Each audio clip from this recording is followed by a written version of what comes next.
Hello everyone, I'm back again. This time we're doing something from the east and we're looking at Asahi. Now Asahi comes from Japan, or supposedly comes from Japan, but actually it's brewed and made here in the UK, or Great Britain if you like, for the Japanese market, i.e. all the sushi bars. So technically this is not a real Japanese beer, but it certainly does look the part.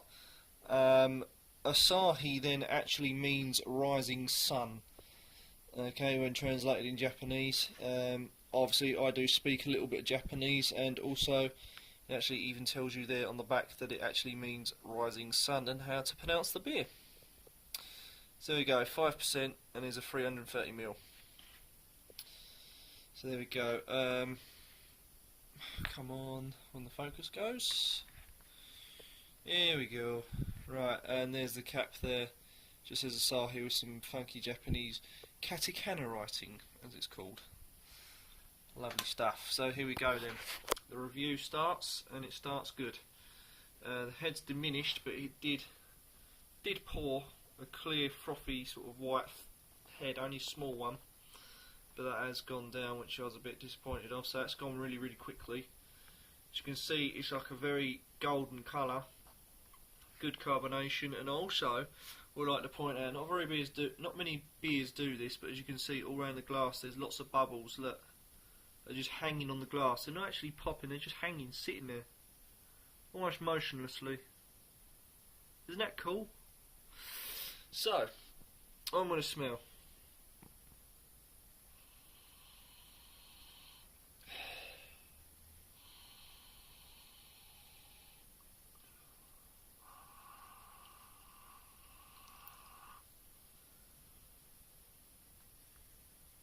Right, there's a malty smell with a hint of rice, and it kind of almost smells a bit like borderline orange Lucozade smell,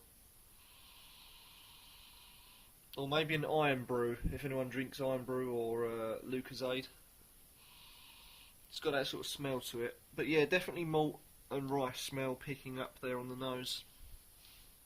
I don't know what this has got in it, so I'm going to have a little look.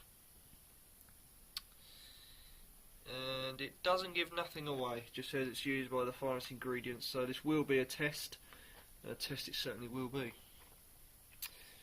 Right, cheers everyone.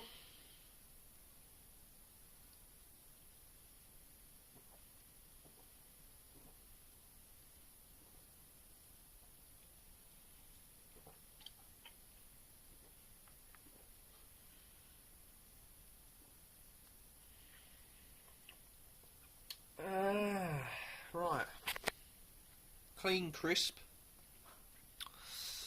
It is a little bit dry. I wouldn't go as far as to say on the bottle there, in the red there, it actually says super dry.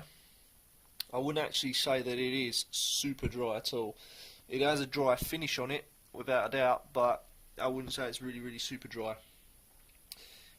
It's kind of got like I want to say like an oatish taste as well, like an oatmeal, and that's kind of a rich texture.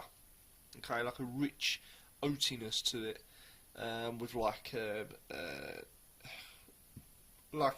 hoppiness, and you do get a nice sort of good hot bite on the finish as well, which is quite nice.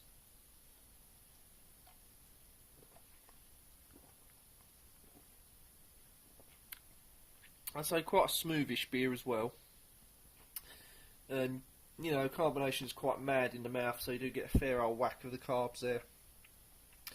But I'd say it's not really that dry, but it is definitely a well-made beer. Definitely, there's some good characteristics about it. Shame that the head, though, as I said, has gone right down, so there's nothing of the head. But I don't know. We could work on that. I don't know. So yeah, again, not really a true Japanese beer, but made for the Japanese market, I guess, for sushi bars. There are other Japanese beers out there, such as Ichiban.